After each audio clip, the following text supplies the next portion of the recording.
Hi everyone, Laszlo Montgomery again. Another China history podcast, our 99th. We're into triple digits, starting with the next one. The Royal China History Podcast. Aye, sir. I read a piece last month in Jeremy Goldkorn's world-renowned Danwei.com site about Sidney Rittenberg. The piece was written by Alison Carroll Goldman. It's dated August 3rd, if you want to check that out on Danwei.com. Now, Sidney Rittenberg was a topic on my list, I think, from the earliest days of the China History Podcast. The man who stayed behind. If you're hearing this name for the first time in your life, other than the surname, which sort of gives away his Jewish ancestry, you're probably wondering, who's he? What did he do to merit inclusion into the China History Podcast? And many of you are also wondering, hey, you did 3 European Jesuits last time, and now another Western guy? What's with the foreigners? This phenomenon dawned on me sometime beyond the point of no return when I was almost done researching Sidney Rittenberg's historic life. I promise with the next history episode we'll have a no Western policy. Sidney Rittenberg just turned 91 last month. He's living up in the gorgeous Pacific Northwest of the U.S. with his wife of 56 years, Yenan. Like many of these people I have mentioned in previous podcasts, there's a lot of them, come to think of it. There's the Jesuits, Ruggieri, Ricci, Schall, and Verbiest. We also did Sir Robert Hart, Karl Crowe, and in CHP 62 we featured 4 foreigners who are interred at Babaoshan Cemetery: Anna Louise Strong, Agnes Smedley, George Hatem, and Israel Epstein. Sidney Rittenberg had met them all, knew them personally. Well, one more for your collection today. Sidney Rittenberg. His life is being featured in a recent documentary. You can go buy it on DVD. It's called The Revolutionary. Irv Drasnin is the producer, writer, narrator, and interviewer. His partner on this documentary is Lucy Ostrander, who conceived and produced the film. You could get more info at revolutionarymovie.com. Lucy Ostrander knew of Sidney Rittenberg from the work she did on her master's thesis, a film about Anna Louise Strong. Back when Anna Louise Strong was in Yenan, meeting all the leaders whose names we have mentioned 100 times or more in many of these podcasts, it was Sidney Rittenberg who served as her interpreter. He was part of that fabled elite group of foreigners who signed up early on in the program and made their way to Yenan in northern Shanxi and began to carve out a life for themselves in the new China. A lot of foreigners were cycling in and out of Yenan in the late 30s and into the 40s. Israel Epstein, Gunther Stein, Agnes Smedley, Edgar and Helen Snow, Owen Lattimore, James Bertram, so many other reporters and scholars. Those were heady days, this period in China, mid to late 40s. It was a transition period where the Jinggangshan and Long March Mao Zedong began to change into the all-wise, all-powerful, aloof, and unapproachable great communist sage. Chairman Mao, who has been featured in so many podcasts already, he's been gone for 36 years, but the enormity of his presence today and the consequences of his policies and whims still echo today. He was bigger than life, even in death. During those Yenan days, after the Long March, after Mao had defanged Wang Ming and was the undisputed champion of the CPC, he was still an approachable guy. Sidney Rittenberg was there and mingled easily with the chairman.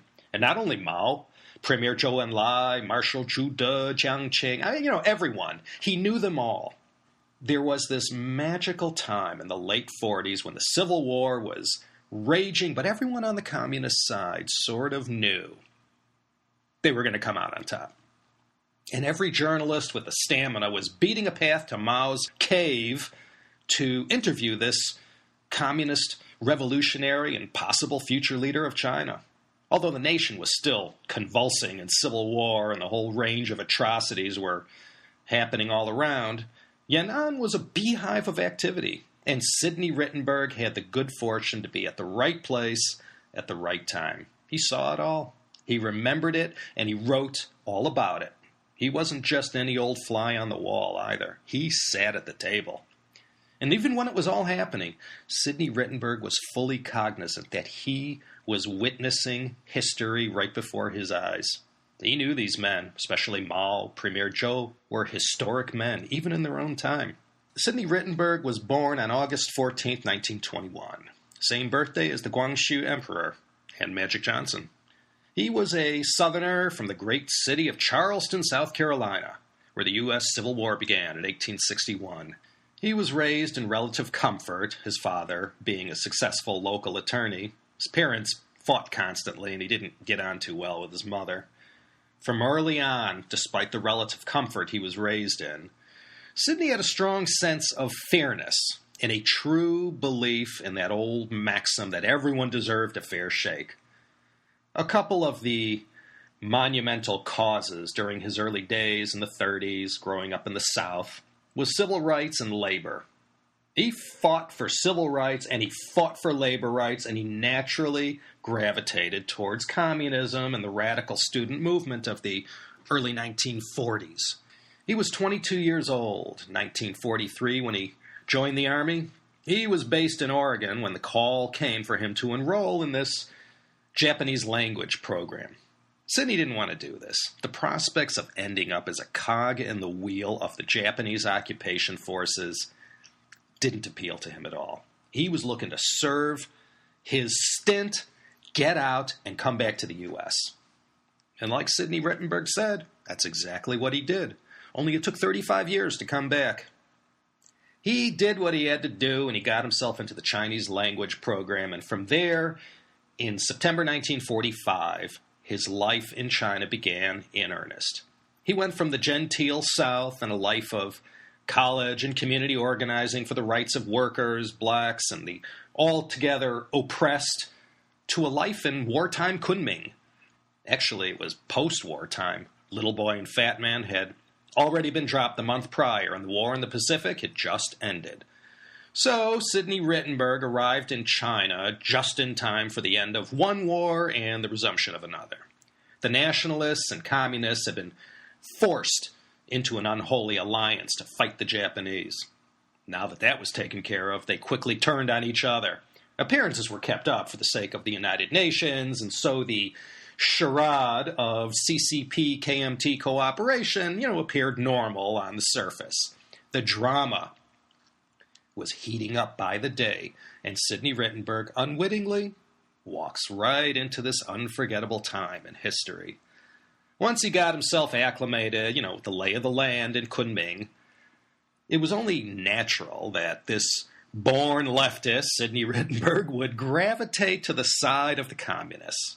His relationship begins with them in the form of little favors he was in the position to do for them. When he was in a position to aid them, even in a small way, he did it. And this is how it all started. One thing led to another. It was at this time that he was given the Chinese name that he would forever be known by in China. In the late autumn 1945, he became Li Dunbai. This is sort of a transliteration, Chinese style, of his surname, Rittenberg, Li Dunbai. Well, November 1945, the operation in Kunming that had been so essential to the war effort to defeat Japan was closed down. The U.S. military shut down the operation, pulled up stakes, and began arranging to send everyone back home. Sidney Rittenberg was just getting comfortable with his surroundings, and he was very much liking what he saw. Sidney looked around at what he saw, and he believed that he had a role to play in China. He wasn't sure what it was, but he knew his future was there. So he decided to stick around. His first move after Kunming was to Shanghai. And since he had already proven himself with the Chinese communists and sympathizers in Kunming, he didn't have too much trouble getting hooked up in Shanghai. In Kunming, Sidney Rittenberg's official role was to act as an investigator into civil cases filed by the locals against the U.S. Army. He carried out basically the same role in Shanghai. He starts mingling with many of the Shanghai communists, as well as Madame Sun Yat-sen, Song Qing-ling, older sister by 5 years to Madame Chiang Kai-shek. Song Qing-ling will cover in a future podcast. She was quite a powerhouse and an extremely influential woman in her day. This was only partly due to her late husband, Sun Yat-sen. She had taken Sidney Rittenberg under her wing. He clearly was looking for a way to remain in China. The U.S. military was heading for the exits, and by the end of 1945, a lot of drama was about to unfold that Sidney Rittenberg would witness firsthand. Song Ching-ling pulled a few strings and got Sidney a job at UNRWA, the United Nations Relief and Rehabilitation Administration. He becomes a UN observer to the war relief effort, paid $600 a month plus $16 daily per diem. As Sidney Rittenberg tells the story, he got to see how the relief effort was carried out in the nationalist-controlled areas and in the areas controlled by the communists. He took a U.S. Navy vessel to Wuhan first. We've mentioned this city 100 times in the China History podcast, so much history in and around those three cities of Wuchang, Hankou, and Hanyang. This is his first posting. He meets many people there who are all written into the history books, most notable Wang Zhen and Li Xiannian. These two of the 8 immortals I mentioned in a previous podcast were lifelong friends of Sidney Rittenberg. Well, Sidney did his observing and was pretty affected by what he saw. His route took him through the very center of Hunan province, from Changsha to Henyang. In the short time he had been there, not even a year, he felt that special attraction to China that so many of us feel, and he was determined to stay. So he got a good taste of relief operation KMT style. Next up was a similar relief operation to a communist-controlled area in the WWII Mountains, which border Hubei, Henan, and Anhui. This is the center of central China. He meets up with his friends Wang Zhen and Li Xiannian again, and this gives him amazing street cred because those two at the time were very important and very effective on the PLA food chain. Both will be featured in future podcasts. There in the WWII Mountains, he meets another epic hero of China who jumped in and out of Sidney Rittenberg's life for the entirety of his 35 years in China. This great man was Zhou Enlai. Meeting Zhou Enlai had a profound effect on Sidney Rittenberg, as I guess it would on anyone. Meeting Premier Zhou gave Sidney that final push that led him to a clear sense of purpose with what he wanted to do with his life in China. Premier Zhou had suggested to Sidney to look him up in Nanjing, where, he had a base of operations at the time. And from that point onward, especially as his Chinese became more and more fluent, he began to play that role as the American advisor and the smartest man in the room, wherever and whenever matters of the English language were concerned. This was a flexible kind of a role that allowed him to be useful and necessary for all kinds of projects, negotiations, diplomacy, propaganda, whatever. He did this in the WWII Mountains, then again when he was back in Shanghai. Sidney called on Premier Zhou in Nanjing, also meeting his immortal wife, Deng Yingchao. It was then that the Great One suggested Sidney visit Yenan to see for himself what the communists were doing. The stark contrast of how the CCP carried out relief versus the KMT impressed Sidney Rittenberg. By going to Yenan, he could see for himself how the communists did things on a much grander scale. So he made up his mind that his destiny awaited him in Yenan. So that's where he went. So that's where he went next, and the rest, as they say, became history. 4 months later, he was Yenan bound, accompanying the writer Mildred Price on one of those, China Relief Organization deals. In Beijing, he met with Ye Jianying, who came to his aid once when Sidney needed some heavy lifting. Marshal Ye told Sidney he should go to the city of Kalgan, which is better known today as Zhangjiakou, referred to in history as the North Door to Beijing. There, Sidney Rittenberg mixed with many of those who would later become the elites of the party. This included the guy in charge of the area, Marshal Nie Rongzhen. The attitude at the top was that for the sake of counterbalancing their reliance on the Soviets, the communists wanted to establish relations with the U.S. Access to U.S. know-how and technology was also a driving factor. Now, we all know how it turns out. We'll slam the door in China's face till Nixon opened it back up many wasted years later. But nobody knew that was going to happen yet. So Sidney Rittenberg really found his calling in life, and he believed by being at the right place at the right time, with his fluency in Mandarin and the Chinese culture, who better than he to act as that necessary bridge that could not only join these two great countries together at this historic time, but also play an important role in maintaining those relations. That was in mid to late 1946. Officially, he might have been just the local English expert, but this got him dragged into almost every single diplomatic-related matter that involved communications with the Americans. Sidney Rittenberg was the go-to guy in Yenan, not only for polishing a diplomatic cable, but for advice as well. No one knew America or the American psyche as well as Sidney did. So it was only natural that he was privy to a lot of secrets and closed-door meetings and, one-on-one consultations about how Americans might react about this or that. Kalgan, or Zhangjiakou, being a communist stronghold, made it a target for KMT bombing missions. When the heat got turned up too high, Marshal Nie Rongzhen advised Sidney to start heading to Yenan. So off to Yenan he went, a month-and-a-half-long trek through the rough terrain of Hebei, Inner Mongolia, Shanxi, and Shanxi. October 19th, 1946, Sidney Rittenberg and his retinue arrive in Yenan just in time for the usual Saturday evening activities. On Friday nights in Yenan, that was movie night. They got to see whatever Hollywood films they could procure. And Saturday night, that was dancing night. A bevy of revolutionary beauties were rounded up, and right there in the caves of Yenan, they held these dances. And of course, Mao was there. He enjoyed this kind of thing, and it was always a way to sort of hold court over his subjects and put on that act that he did and play the role of the alpha male in front of everybody. Mao was out on the dance floor, Sidney Rittenberg recalled, when he walked in. And Mao stopped dancing mid-step and turned to face him. After all, that white face was always a head-turner. Chairman Mao stood stock still and faced him, and of course Sidney Rittenberg was led forward and introduced to Mao Zedong.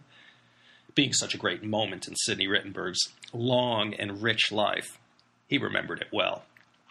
The handshake, it was firm, but Mao was one of those guys who just sort of extended his hand and didn't shake or pump or, do any of the usual stuff. And Mao said, "We are happy to welcome an American comrade here to take part in our work."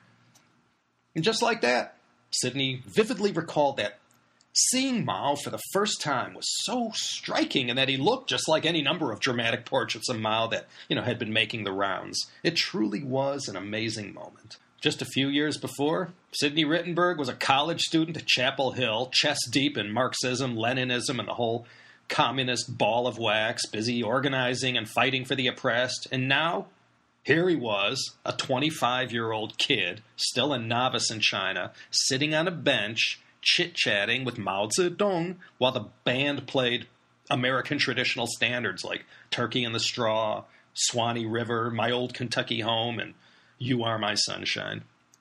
Sidney got that first experience of being one-on-one with Mao and how the chairman would shut out everything in the room and focus intently on what you were saying and listen to every word. It was quite an extraordinary moment. But this, I guess, is the story of Sidney Rittenberg, a whole long concatenation of extraordinary moments. An ordinary guy from Charleston, South Carolina, rubbing elbows with revolutionaries who were already making history and newspaper headlines around the world. He would continue mixing with all these guys in one form or another for the next 3 decades. Lenin is often wrongly credited with the derogatory term useful idiot used to describe those foreigners who listened to all the propaganda and believed in all the BS, and because of this they were often useful for all kinds of political and diplomatic situations. Sidney Rittenberg met Mao many times over the course of his life and said he didn't think Mao liked him too much for whatever reason. It was always hard to tell where he stood with Mao. I guess if you weren't in prison, he liked you. Some have argued about whether this term, useful idiot, should be applied to all these Westerners like Sidney Rittenberg who stayed on in China after 1949. I don't think so. That amazing first evening in Yenan for Sidney Rittenberg was magical. Everyone was there. It was like an index to a history book. Zhu De and his wife, Kang Ke-ching, Jiang Qing, Kang Sheng. So Many others. They all welcomed Sidney and all the English skills he brought with him. They immediately had a use for him as a polisher of reports and diplomatic statements that they needed to make. And of course, he was called in constantly to serve as an interpreter. During the Yenan days, he was still clinging to the false hope that the U.S. and the new China would find a way to reconcile and that he could play a role in bringing the two together. He lived in a cave, just like everyone else there, Yenan being the land of caves that had been naturally carved into the cliffs of northern Shanxi. Because he was a Westerner, of course, he was given certain privileges, which included being allowed to eat with the leaders. This included Zhou Enlai, who arrived in Yenan in November 1946. Sidney Rittenberg applied for membership in the Communist Party. He had Wang Zhen and Li Xiannian nominate him, and as required, he needed and received approval from the 5 top guys at the time: Mao Zedong, Zhou Enlai, Liu Shaoqi, Zhu De, and Ren Bishi. There weren't too many other Americans accorded this honor. I think Ma Haide, George Hatem, who we discussed in CHP 62, was the only one at the time. You remember when Jiang Qing arrived in Yenan and the whole scandal with Mao? Things like this that make up all the rich anecdotes from Chinese history. We read all about them in our history books, but Sidney Rittenberg, he was there when the whole drama was unfolding. Well, at this time in Yenan, Sidney Rittenberg had been assisting and interpreting for Anna Louise Strong. She remained beloved of China's leaders all the way up till the day she died. She left Yenan in March 1947. It's right around this time, March, April, May 1947, that the scent of the nationalist defeat became much greater. Mao led his generals to one strategic victory after another. The tide was decidedly turning against the nationalist effort in the Civil War. The American diplomats and NGO people all started to pack up and get out. Sidney Rittenberg, he decided to become the man who stayed behind, and he retreated to the relative safety of the Taihang Mountains. October 1947, he married Wei Lin. He winds up living in a small village in Henan province. He contacts TB, but gets through it alive. By the early part of 1949, the lessons learned during the Yenan rectification movement were used once again. The CCP, so close to succeeding, started to sort things out one final time and settle scores that still needed to be settled. When these kinds of things happened, you really never knew if you'd get caught up in the dragnet. Sidney Rittenberg sure didn't. Then, out of nowhere, boom, January 21st, 1949, reality comes crashing down on Sidney Rittenberg, and he is arrested and taken away. His crime? Accepting instructions from U.S. imperialists to sabotage the revolution. The real reason, though, was because Joe Stalin had specifically ordered Mao to do this. Back in those days, all Uncle Joe had to do was snap his fingers, and the Chinese generally did what he asked. In this case, they jailed a good friend of China and threw him into a pitch-black prison cell for 1 year. He got to see light whenever he was tortured or interrogated. They pulled all the usual tricks out of the bag to get Sidney to confess, but confess to what? He had no idea. In the spring of 1950, Sidney was released from the dark prison cell that tried and failed to break his spirit. Rather than break him, the experience added fuel to the fire in his belly to right this wrong and teach his accusers that he was someone who could be trusted and was totally with the program.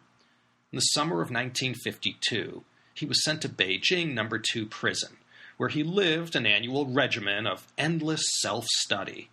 Marxism, Leninism, Mao's thought, classical Chinese. He read newspapers, anything he'd get his hands on. He recalls this prison cell was quite big compared to the one he had just left, 5 by 8 paces in size. Sidney Rittenberg did 2 stints in prison, all the while in solitary confinement. This was the first of the 2. Both times he survived because he kept control of his mind. He had his ways to cope with the personal misery. Both times he made the most of his incarceration. March 5th, 1953, Joseph Stalin dies, and with that, Sidney Rittenberg won his freedom, and it was only later that he learned it was Stalin's mistrust of Anna Louise Strong and Sidney's past association and support for her that angered Stalin and precipitated the communique to Mao to lock this troublemaker up. Actually, to someone like Stalin, the less Americans hanging around Mao, potentially influencing his opinions, the better. And that hunch on Stalin's part cost Sidney Rittenberg 6 years of his life, from January 1949 to April 1955. His wife, Yenan, divorced him while he was in prison, but this turns out to be a good thing later on. Yenan and Sidney were uneasy colleagues for the rest of his days in China, both working for the same Danwei, or work unit, the radio administration. His luck changed for the better, forever, in May of 1955. He meets a 22-year-old colleague, also at Radio Beijing, named Wang Yulin. Theirs is a great love story, from the way they were romantically set up, their courtship, and when they finally got married on February 11th, 1956. Ah, what a good time in China it was. The Korean conflict is over. The Chinese economic engine is almost firing on all cylinders. The People's Republic of China was really starting to show something to the world. March 1957, Sidney and Yulin have their first child, a daughter who would be followed by 2 more girls and a boy. Life was good because of his unique skill set.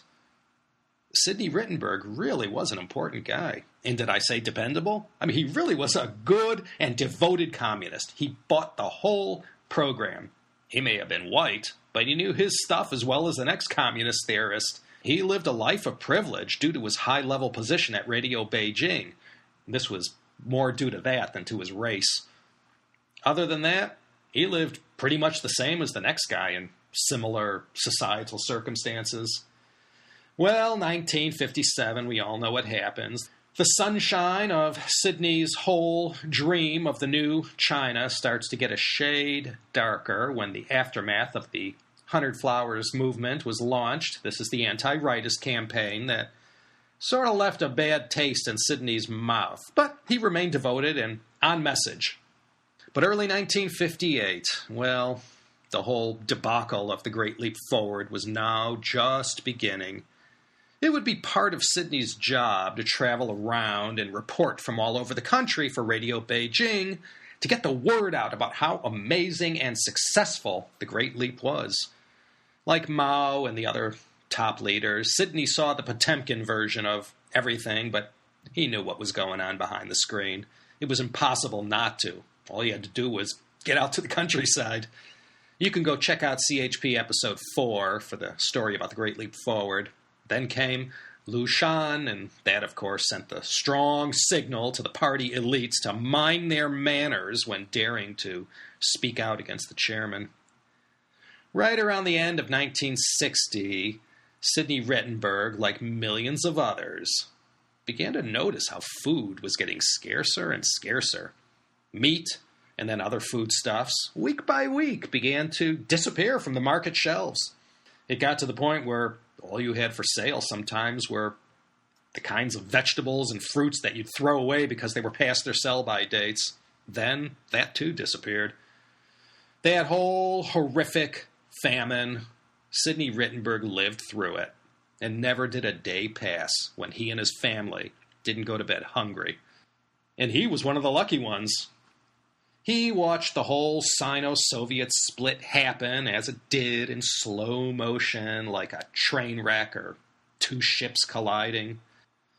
Sidney spent the famine years working with the team in charge of translating the selected works of Mao Zedong, and this was quite a prestigious project.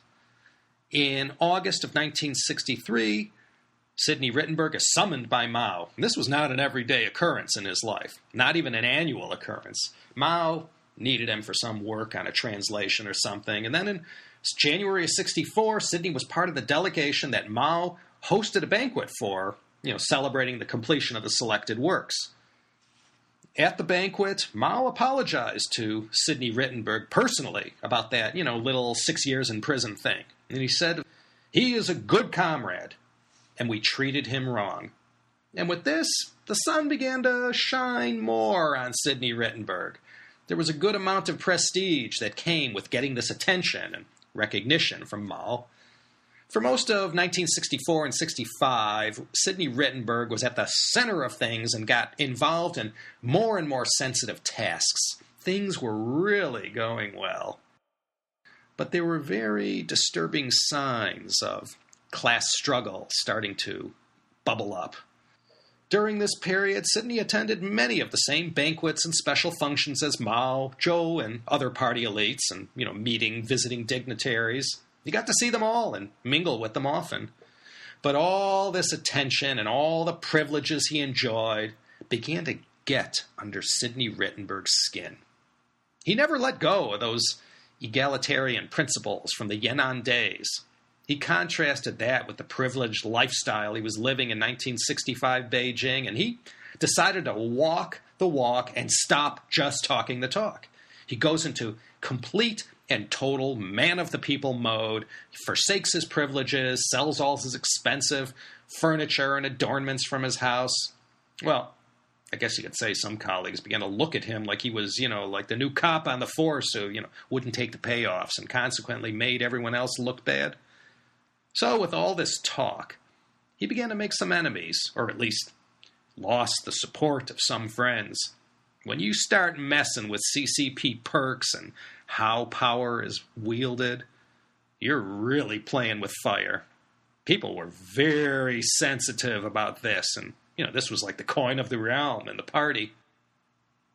In May of 1965, the CCRG, we all remember those guys from the Cultural Revolution series, the Central Cultural Revolution Group, that's formed. And 5 of the 10 members went way back to the Yenan days with Sidney Rittenberg. And so began, I suppose, the most painful period of Sidney Rittenberg's life. When the fuse had been lit and the whole thing began to unfold, his friends and colleagues all advised Sidney, stay out of this whole Cultural Revolution thing. It's best you don't play an active role. Lay low. Don't get entangled in the web of politics. Keep your hands out of the fire. When Sidney got married to Yulin back in 1955, he received advice also saying, don't rush in, don't write any love letters, play it cool, do it this way. But he totally went against this advice, and he had luck on his side, and he won her over. Now, once again, friends were saying one thing, and he just went and did the total opposite. He climbed up and did a nice, full swan dive right into the center of the Cultural Revolution. This time he wasn't so lucky. Those crazy days in 1966 when the conflagration was just beginning to take hold, Sidney Rittenberg watched it and involved himself in everything going on. When Mao put on that red armband on August 18, 1966, Sidney Rittenberg watched it happen right in front of his eyes. On National Day 1966, Sidney Rittenberg was right up there on the Tiananmen viewing podium with all the leaders and invited guests. He mingled freely with the likes of Zhou Enlai, Lin Biao, Tao Zhu, Deng Xiaoping, Kang Sheng, Liu Shaoqi, Chen Yi. In one of the defining moments of Sidney Rittenberg's life, he approached Chairman Mao on the podium that day, and he offered his copy of the Little Red Book and asked the chairman to, sign his Little Red Book. He was asking for an autograph. Like many a movie star and celebrity that followed, Mao asked Sidney, "What do you want me to write?" And Sidney replied, "Just write your name." And this he did. Mao Zedong, 3 Chinese characters written in the grass script. And a party photographer was on the scene at the moment and snapped a photo right as it happened. And it's this photo that forevermore became the defining photograph of Sidney Rittenberg's life in China. I have it on my website if you want to go check it out. There, in that photo, you see Sidney Rittenberg standing next to Mao and the chairman, pen in his right hand, the book in his left, pausing to write his name. It's really a great photo. Sidney Rittenberg's street cred was already riding high, but after this photo got around and everyone knew he had shaken the great helmsman's hand, everyone wanted to get close to that magic. He was at the height of his career in China. Perhaps with this popular support and all these accolades, it drove Sidney to embrace the Cultural Revolution with even more enthusiasm. He was right in the middle of struggle sessions and all the negotiations between all the various hot-headed factions of Red Guards. He was out marching and speaking out at meetings and got really caught up in the moment. But again, with the attack on privileges and demanding equality and whatnot, he was unknowingly treading on sacred ground. He thought this was what the Cultural Revolution was about. But then again, whatever Mao decided at the time was the script for the whole crazy movement. So there was Sidney Rittenberg, a 45-year-old rebel amidst all these young teenage and college Red Guards, speaking out and taking charge. He thought he was doing right. He thought he was doing good. Boy, was he in for a surprise. The beginning of the end came for Sidney Rittenberg on the last day of the year, 1966. If you recall from the Cultural Revolution series, you had all these takeovers happening where Red Guards would just go in en masse and seize control of some local party or government headquarters or organization. This happened at the place where Sidney worked, the broadcast administration. It happened time and again. These Red Guards would seize power somewhere, and then as soon as they had it, they would be ripped apart by factionalism. 1967 was a year of chaos and horror. Sidney Rittenberg was on the Tiananmen viewing podium again for the 1967 May Day celebration. It was on this occasion that he looked at Chairman Mao from across the room, up there on the Tiananmen viewing podium, and he saw a man who, really for the first time ever, was in complete despair. This whole Cultural Revolution thing was starting to go awry, and he had no idea how to stop it, or at least stop it gracefully. There was no way to fight a forest fire with a single fire extinguisher. On National Day 1967, Sidney didn't get an invitation to the podium. Now the tide was turning. Mao changed his mind and tried to tamp down all the madness. That meant Sidney Rittenberg and all the other outspoken hotheads got it first. In China, under the communist system anyways, at the top, before the axe falls, you always see it coming. The freezing cold shoulder of party disapproval is unmistakable when it happens. Sidney had 4 small kids, 3 girls, 7, 9, and 10, and a young son, only 2 years old. He saw it coming, and come it did. Christmas Day, 1967, he's placed under house arrest, and that's when the interrogators began showing up and, doing their thing. And then one of the hallmarks of the one-party state, the knock on the door at midnight, well, for Sidney Rittenberg, it came at 11 p.m., but sure enough, there was a knock on the door late at night, and on one of the coldest nights Beijing had ever seen in recent memory, security officers from his Danwei, the radio administration, came to take him away. It was February 21st, 1968. He knew he was going to be gone for a while, and he painfully said goodbye to his family. He wouldn't see them for 10 years. He didn't know it at the time, but as soon as they bundled him up and got him into a car and on the way to prison, they went and took Yenan and the kids, too. You know how it is, just as I said in the Cultural Revolution series. When you got whacked, your whole family felt the pain, too. Yenan went through the same difficulties and unendurable suffering as her husband.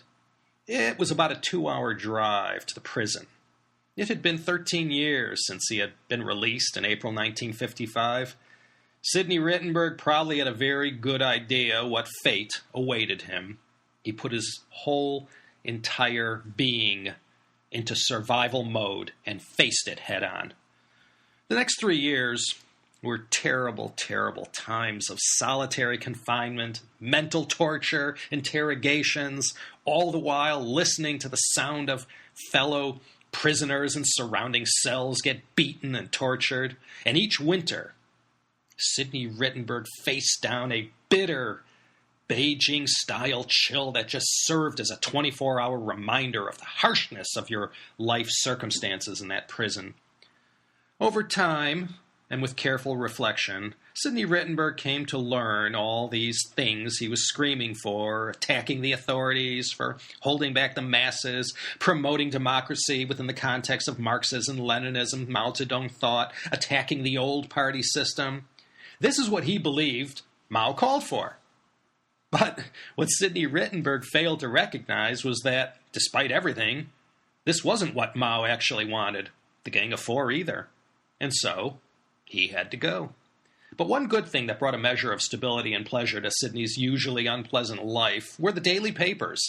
He kept informed, or at least as informed as one could be reading the Chinese press back then. That's where he began to read all about these amazing things that began to happen. First, it was ping-pong players visiting from America, then Henry Kissinger visiting and paving the way for Nixon, and then Nixon himself came and went. He got to read about what happened to Lin Biao, and then all of a sudden, life began to look up again. With the seeming thaw in U.S.-China relations, it looked as if Sidney Rittenberg might stage another comeback and have a new use for the political and diplomatic message the Chinese leaders now wanted to get out. So things got better for him in prison. It came in the form of a bigger and better prison cell, lifting of restrictions that, were relaxed or done away with altogether. He read in his prison about the April 4th Tiananmen incident, the fall of Deng Xiaoping, and he felt the ground shake when the great Tangshan earthquake leveled a city and caused the death of 250,000 people. And when Mao died in September, he had great emotions about what this meant for China. But Sidney Rittenberg shed no tears. And Sidney sat alone in his prison cell one night in early October when he heard the unmistakable voice of Jiang Qing screaming as she was hustled into a prison cell. And he knew, finally, after so many years and so many deaths and so many ruined lives, she finally got her comeuppance. With the fall of the Gang of Four, the sun finally came out, not only for Sidney Rittenberg, but for almost all these prisoners of the political kind. On November 19th, 1977, after 9 years, 8 months, and a day, Sidney Rittenberg emerged from a Beijing prison. He soon found out that it was Jiang Qing and Kang Sheng who were the black hands behind his arrest and incarceration. His children were now aged 20, 19, 17, and 12. He missed the pleasure of watching them grow up. But he was soon to find out they missed their childhoods too. The China government offered as full and official an apology as one could expect. He was given restitution and back pay. When the family was reunited, the government put them all up on an entire first floor of a wing of the Beijing Friendship Hotel. It was a very happy time, a happy reunion. And with the restitution money, Sidney took Yulin to the U.S. for a visit. It was his first time back in 30 years. A lot had changed between 1945 and 1977. He came back to China, but as you might expect, he had had enough. He didn't like what was happening with all the reforms of the late 70s and 80s. It was the Yenan spirit that drew him to China. He looked at where China was and decided it was time to go back to the home he had left behind in 1945. And that's what he did. The whole family moved to the U.S. on March 17, 1980. Despite all those years in China, Sidney Rittenberg had never given up his U.S. citizenship, nor did he ever renounce it. For his next chapter in life, Sidney and Yulin discovered that with China's opening up to the outside world, there was a rush to get into China and establish a base of operation, and it didn't take long for big corporations to figure out that Guanxi was everything in China. And you needed people to open up doors and get you access to the key decision makers. This was something Sidney Rittenberg just happened to have in a large supply. And so Rittenberg and Associates was born, and many big U.S. companies have benefited over the years through Sidney's consulting work and door-opening skills. And that's the story of Sidney Rittenberg, ladies and gentlemen. This is about 1% of the story. All the details and fine print is there for you to learn about if you want to know more. I suggest Sidney Rittenberg's book, The Man Who Stayed Behind, what I have introduced today was simply the broad strokes. This has been a life well lived, and one that Thoreau would have said was lived purposefully. There's a lot of videos on YouTube of Sidney. You could go check those out too. And once again, the documentary film, The Revolutionary, you could go check that out at revolutionarymovie.com. That's all I have for you this time. Next episode, Numero Ciento, was already recorded a couple weeks ago, so it's ready to go and will be uploaded shortly. As I mentioned, Ray Harris Jr., yes, the Ray Harris from the History of World War II podcast. He flew all the way across country to do this 100th episode program with me, so that's coming up next. And so, this is Laszlo Montgomery signing off from lovely and sunny Claremont, California. Take care, everyone, and I hope you'll join me next time for another exciting episode of the China History Podcast.